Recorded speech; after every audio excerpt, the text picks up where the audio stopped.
तो फ्रेंड्स, स्वागत है आपका वाईपी एजुकेशन ट्रिक चैनल पर।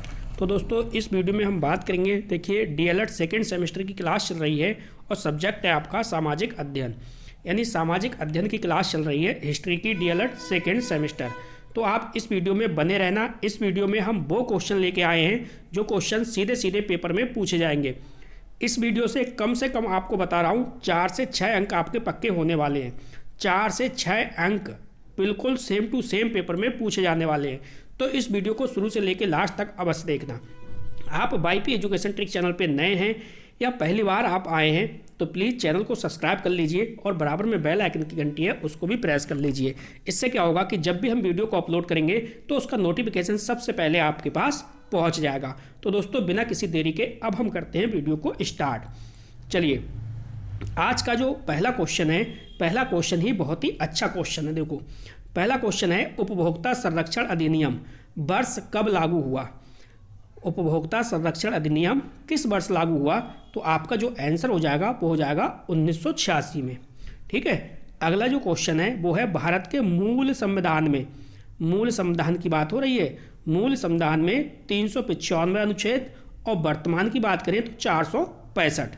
अगला क्वेश्चन देखो, अगला क्वेश्चन हमारा है भाई, भारत का संविधान एक संविधान निर्मोत्री सभा ने बनाया था। ये भी पॉइंट आ सकता है। इस पॉइंट पे आप स्टार लगाओ। अगला वाला जो पॉइंट आ रहा है, डॉक्टर राजेंद्र प्रसाद भारतीय संविधान सभा के स्थायी अध्यक्ष हैं। दोस्तों, स्थायी और अस्थायी में कंफ्यूज मत होना। जब पेपर में अस्थायी पूछे तो राजेंद्र प्रसाद नहीं होंगे, जब पेपर में स्थायी अध्यक्ष पूछे तभी आपका आंसर राजेंद्र प्रसाद हो जाएगा। अब अस्थायी कौन है तो इस वीडियो में आगे आएंगे, हम आपको तुरंत बताएंगे। देखो, अगला क्वेश्चन क्या है कि हमारे देश का मतलब भारत की जो भाषा है वो कौन सी है? तो भारत की राजभाषा हिंदी है। पेपर में पूछा गया है कई बार कि भाई भारत है, भारत की राजभाषा क्या है? तो भारत की राजभाषा जो है वो हिंदी है। ठीक है, ये आपको ध्यान रखना है। अगला पॉइंट है कि भारतीय संविधान द्वारा नागरिकों को 6 मूल अधिकार प्राप्त हैं। कितने? 6 मूल अधिकार प्राप्त हैं। देखो, पहले क्या था? पहले 7 मूल अधिकार थे। अब 7 मूल अधिकार जो थे उसमें जो एक आपका है संपत्ति का अधिकार, तो संपत्ति का अधिकार जो है वो हट गया है। तो अब आपके कितने? 6 मूल अधिकार रह गए हैं। अगला जो पॉइंट है हमारा वो है संविधान सभा की प्रथम बैठक। देखो, प्रथम बैठक की बात हो रही, इस पॉइंट को आप याद कर लेना अच्छे से। संविधान सभा की जो प्रथम बैठक है वो डॉक्टर सचिदानंद सिन्हा की अध्यक्षता में हुई है। किसकी अध्यक्षता में हुई है?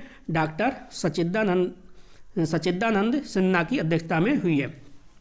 अब जो अगला क्वेश्चन है आपका वो है बेटा FIR, यानी FIR की फुल फॉर्म क्या है? इसकी फुल फॉर्म आपको बतानी है। तो देखो, इसकी जो फुल फॉर्म है वो है फर्स्ट इन्फॉर्मेशन रिपोर्ट। क्या है FIR की full form? First information report. चलिए आगे की ओर चलते हैं। दोस्तों, वीडियो आपको अच्छी लगती है तो प्लीज़ वीडियो को लाइक करिए और वीडियो की लिंक को अपने सभी दोस्तों में शेयर भी कीजिए।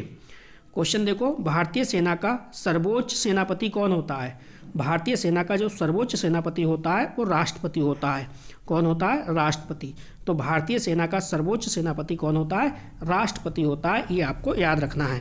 नेक्स्ट है, पंथ निरपेक्ष राज्य की संज्ञा उस राज्य को दी जाती है जहाँ राज्य की दृष्टि से में सभी क्या हों, सभी मतलब पंथ का मतलब है धर्म, सभी धर्म क्या हों, समान हों।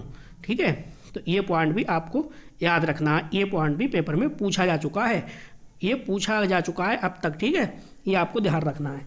देखिए, डीएलएड के पेपर में हिस्ट्री में सेकंड सेमेस्टर में थोड़े से कम मार्क्स आते हैं, इसलिए बेटा इसके लिए आराम से तैयार करते हुए चलिए आप। हिस्ट्री है सेकंड सेमेस्टर की, थोड़ी सी कठिन है अदर सेमेस्टर की अपेक्षा।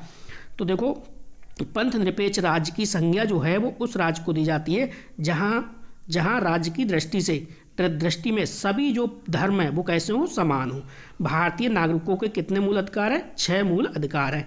ये भी आपको याद है। अगला क्वेश्चन देखो, अगला क्वेश्चन क्या कह रहा है? देखो, संविधान सभा की प्रारूप समिति। देखो, यहाँ पे संविधान सभा की प्रारूप समिति की बात हो रही है। तो संविधान सभा की प्रारूप समिति के जो अध्यक्ष हैं वो कौन है? अध्यक्ष डॉक्टर भीमराव अंबेडकर अध्यक्ष हैं। कौन है? डॉक्टर भीमराव अंबेडकर। तो ये क्वेश्चन आपको याद रखना है। अगला जो क्वेश्चन है कि भाई मूल अधिकार व्यक्ति के सर्वांगीण विकास पर बल देते हैं। क्वेश्चन पेपर में पूछा जाएगा जो मूल अधिकार होते हैं वो किस पर बल देते हैं, तो आप कहोगे जो मूल अधिकार होते हैं वो व्यक्ति के सर्वांगीण विकास पर बल देते हैं। अब सर्वांगीण विकास का मतलब आप समझ रहे हो, शारीरिक विकास हुआ, मानसिक विकास हुआ, संवेगात्मक विकास हुआ, बौद्धिक विकास हुआ, कुल मिला के सर्वांगीण विकास पर बल देते हैं। यह अधिकार व्यक्ति के राज्य के विरुद्ध प्राप्त होते हैं। यह अधिकार व्यक्ति को राज्य के विरुद्ध प्राप्त होते हैं। अगला देखो, अगला जो क्वेश्चन है बहुत ही अच्छा क्वेश्चन है। ये क्वेश्चन पेपर में पूछा जा चुका है। भारतीय संविधान में अनुसूचियाँ कितनी हैं, तो देखो 12 अनुसूचियाँ हैं। कितनी अनुसूचियाँ हैं? 12 अनुसूचियाँ हैं। ये जो हम आपको तैयारी करा रहे हैं बेटा, ये आपकी तैयारी करा रहे हैं 15 अंक की। जो आपके अति लघु क्वेश्चन आते हैं ना 15 मार्क्स के, अति लघु वाले, उन क्वेश्चनों की हम आपको तैयारी करा रहे हैं, ठीक है। और 15 मार्क्स की हम आपको तैयारी करा चुके हैं। इसके जो हिस्ट्री के ऑब्जेक्ट हैं वो ऑब्जेक्ट ऑलरेडी हम पूरे बुक के आपको करा चुके हैं। सबसे पहली जो वीडियो होगी वो आपके प्रीवियस ईयर पेपर की होगी, और इसके बाद जो हमने वीडियो अपलोड की थी वो ऑब्जेक्ट क्वेश्चन की थी।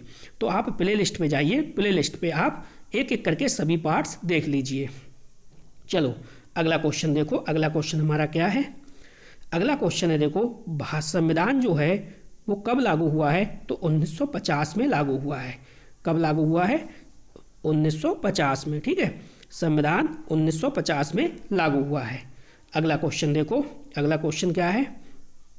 अगला क्वेश्चन है राष्ट्रीय उपभोक्ता दिवस कब मनाया जाता है, तो जो राष्ट्रीय उपभोक्ता दिवस है ये मनाया जाता है 24 दिसंबर को। कब मनाया जाता है? 24 दिसंबर को मनाया जाता है राष्ट्रीय उपभोक्ता दिवस। तो ये भी आपको याद हो गया। अगला क्वेश्चन है देखो, आ गया अस्थायी, संविधान सभा के अस्थायी। इसी क्वेश्चन का आप इंतजार कर रहे थे। ऊपर हमने स्थायी बता दिया था, हमने आपसे कहा था कि आगे आएगा अस्थायी। तो देखो आ गया अस्थायी। संविधान सभा के जो अस्थायी अध्यक्ष हैं वो डॉक्टर सचिदानंद सिन्हा हैं। ये सुपर टेट में भी क्वेश्चन पूछा जा चुका है, तो इसको आप मत भूलिएगा। अब देखो हम आपसे 2 क्वेश्चन पूछेंगे, ईमानदारी से आप दोनों क्वेश्चनों का आंसर दोगे कमेंट बॉक्स में, ठीक है। और हाँ, एक आप बात आपको और बता दें, अगर आप हमारे व्हाट्सअप ग्रुप से जुड़ना चाहते हैं तो डिस्क्रिप्शन में जाइए, वहाँ पे हमने व्हाट्सअप ग्रुप की लिंक आपको दे दी है, जुड़ जाइए। आप टेलीग्राम चैनल से भी जुड़ सकते हैं, उसकी भी लिंक आपको मिल जाएगी, और व्हाट्सअप ग्रुप की भी मिल जाएगी। जिससे जुड़ना चाहें आप उससे जुड़ सकते हैं, ठीक है। इसके बाद देखो हिस्ट्री की एक पार्ट और आएगा, एक पार्ट आपका हिस्ट्री का और आएगा। इसके बाद जो 15 मार्क्स हैं वो कंप्लीट हो जाएंगे। इसके बाद हम आपको मैराथन दे देंगे। क्या दे देंगे? मैराथन। एक क्लास हम आपको मैराथन की दे देंगे जिसमें सारे किताब के अति लघु क्वेश्चन आपको मिल जाएंगे। मैराथन देने के बाद हम आपको एक नंबर वाले जो क्वेश्चन हैं, ये अति लघु जो क्वेश्चन हैं, उनके नोट्स भी आपको प्रोवाइड करा देंगे। कोई प्रॉब्लम आपको नहीं होगी, ठीक है। तो देखो जो हमारा क्वेश्चन है वो क्वेश्चन है, नीति निर्देशक तत्वों को किस देश से लिया गया है। अब आपको कमेंट करके प्यारा सा कमेंट करिए और बताइए कि जो नीति निर्देशक तत्व हैं वो किस देश से लिए गए हैं। पहला क्वेश्चन हम आपसे यही पूछ रहे हैं। अभी तक आपने तैयारी को अच्छे से कर लिया होगा। दूसरा हम क्वेश्चन आपसे ये पूछ रहे हैं भाई, जो गणतंत्रात्मक शासन व्यवस्था है वो किस देश से ली गई है, ठीक है। जो गणतंत्रात्मक शासन व्यवस्था है वो किस देश से ली गई है, ये आपको बताना है। एक मिनट रुकिए। चलिए, जो गणतंत्रात्मक शासन व्यवस्था है वो किस देश से ली गई है, ये आपको बताना है। तो हमारे 2 क्वेश्चन हो गए। पहला क्वेश्चन, नीति निर्देशक तत्वों को किस देश से लिया गया है।